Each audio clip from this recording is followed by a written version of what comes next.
বন্যায় ফেনীর ফুলগাজী পরশুরামের লক্ষাধিক মানুষ পানিবন্দী হয়ে মানবতর জীবন যাপন করেছে, সেটি সকলের অবগত।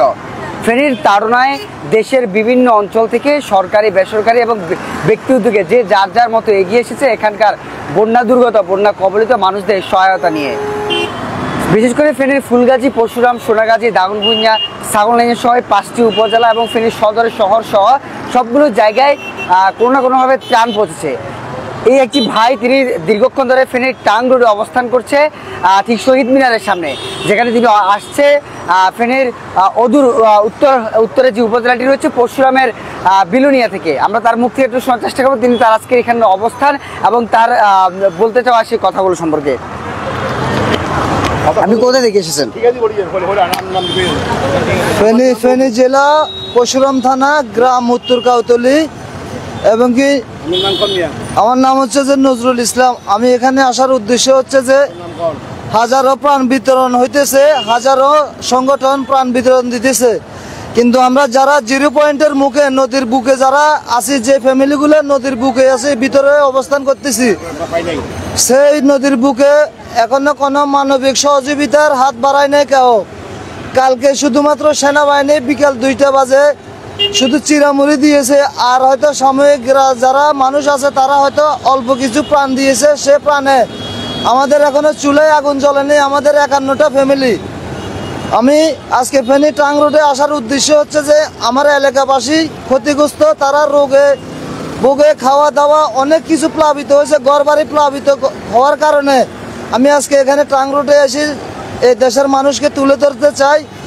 আমরা নদীর বুকে যারা আছি, যে মানুষগুলো আমাদের ঘরবাড়ি নিয়ে গেছে নদীতে, ওই মানুষগুলোর পাশে দাঁড়ানোর জন্য আমি দেশবাসীর কাছে, আমাদের সাংবাদিক ভাইদের কাছে আমার বিনীত আহ্বান রয়েছে আমার এই ব্যাপারটা দৃষ্টি আকর্ষণ করার জন্য। আপনাদের ওখানে এলাকাটার নাম আরেকবার? আমার এলাকাটার নাম হচ্ছে যে উত্তর কাউতলি বালুমহল, এবং কি দোকানদার সালামের বাড়ির সাথে। এটা হচ্ছে যে আমাদের সাময়িক ঠিকানা। আপনাদের গ্রাম সবার প্রথমে প্লাবিত হয়েছিল? আমাদের আসলে নদীর ভিতরে যারা আছে তাদেরকেও পানি ঢুকছে, কিন্তু আমরা তো নদীর বুকের ভিতরে, আমাদের ঘরবাড়িগুলো ছিন্ন ভিন্ন হয়ে গেছে। এ কারণে আমি দেশবাসীর কাছে, দেশের বিবেকের কাছে আমার প্রশ্ন, আমার এই বাড়িঘর, আমার এই 51টা ফ্যামিলির ভিতরে খাদ্য, বস্ত্র, অন্য যেটুকু সাহায্য সহযোগিতা করতে পারেন আপনারা এগিয়ে আসুন। দর্শক, আমরা এতক্ষণ আপনাদেরকে যেটি দেখাচ্ছিলাম ফেনীর শহীদ মিনারে, অর্থাৎ টাং রোডের যেই গুরুত্বপূর্ণ স্থান রয়েছে শহীদ মিনারে, এক প্রতিবাদী ভাই তিনি এভাবে নিজের অসহায়ত্বর কথা জানাচ্ছিলেন। তিনি এসেছেন ফেনীর উত্তরে যে উপজেলাটি রয়েছে পরশুরাম থেকে। সেখানে তিনি একটি সাদা টি শার্ট এবং একটি বস্তা মোড়ানো কালি দিয়ে একটি মানবিক সাহায্যের হাত বাড়িয়ে, ফেনীবাসী তাকে হাত বাড়িয়ে দেয়, এই জন্য তিনি এখানে এসেছেন। আমরা যেটি দেখেছি গত কিছুদিন ধরে ফেনীর বন্যা কবলিত যে সকল মানুষজন রয়েছে তাদের পাশে বিভিন্ন সামাজিক এবং সরকারি বিভিন্ন বাহিনীর পক্ষ থেকে ত্রাণ সহায়তা দেওয়া হচ্ছিল। তবে তিনি যেটি অভিযোগ করছেন, ফেনীর বিলুনিয়াতে এখন পর্যন্ত কোনো ত্রাণ তেমনভাবে পৌঁছায়নি, তবে সেখানকার মানুষ সবচেয়ে বেশি বন্যার মধ্যে কবলিত হয়েছে বলে কিন্তু তিনি অভিযোগ করছেন।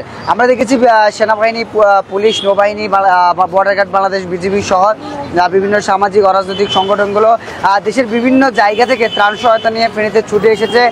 ফেনী শহর ছাড়াও সোনাগাজী, দাগনভূঞা সহ পরশুরাম, ফুলগাজী, ছাগলনাইয়া সবগুলো উপজেলাতে কিন্তু যার যার মতো করে ত্রাণগুলো পৌঁছে দিয়েছে। তবে তার যে ভাষ্যমতে যে পরশুরামের যে এলাকাগুলো রয়েছে বিলুনিয়া, সেখানে এখন পর্যন্ত ত্রাণ জানিয়েছে। যেখান থেকে আমাদের লাইভটি দেখছেন, লাইভটি ছড়িয়ে দিয়ে যে স্থানের কথা তিনি উল্লেখ করেছেন, সেই স্থানে যাতে অতি দ্রুত যে সকল স্বেচ্ছাসেবী সংগঠন কিংবা যারা বিভিন্ন সংগঠনের সাথে জড়িত রয়েছেন তাদের কাছে বিনীত অনুরোধ জানাচ্ছে যাতে অতি দ্রুত